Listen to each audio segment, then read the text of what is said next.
Okay guys, ako kayong ulan guys o nang iro. Wala nga nag-ulan. So tanawa ko so kayong ulan guys. So ang iro og itugna po siya. So muna guys, kung yung makita guys, para nga kayong kalsada. Walang katao-tao. Wala mga sakyanan. Gusto kayong haguros sa ulan. Tanawa guys, hangin kayo. Para nilabay. Katura siya, tanawa guys. Ang hangin guys, awang tubig. So na ang bagyong Christine sa kahapon na guys, itugpa na siguro guys, ni landfall na o tuwara guys, tanawa.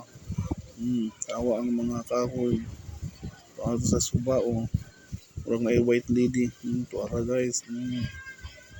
Ana o kusog kay ulan pagkauna na jud. Amping ta guys kay ulan guys. So karong mga panahon na guys, dami kay mga pi guys kay ulan. Tora ang hangin. Tora kusog ay guys. Grabe yung tora guys. Masakit na ng labay guys. Guys. Amping ta guys. Magdala tag kalo guys. Raincoat payong para hindi maulanan guys. Aron iwas sakit. Tora guys. Sus namilhi guys. Ang Chinese nga pikit guys. Tora. Yung siligan guys. Yan na may tubig. Sus yung saka na pagsilig guys.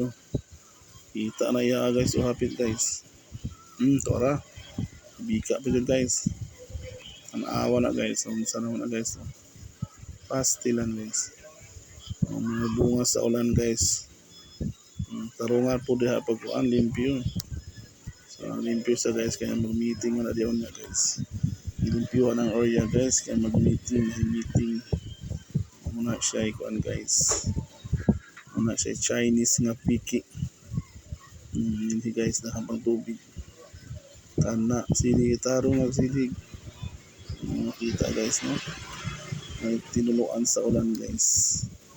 So yung gilimpyuhan guys kaya na ay mag-meeting diyan. Okay guys. Tarong nagsilig idasok jud. Kana tirahin.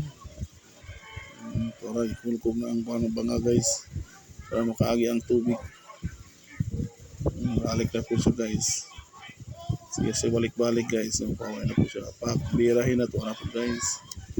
Yan na punta guys. Bata maliligan ng Chinese nga piki guys. Muna na siya guys. Kana kusga jud. Tara. Butang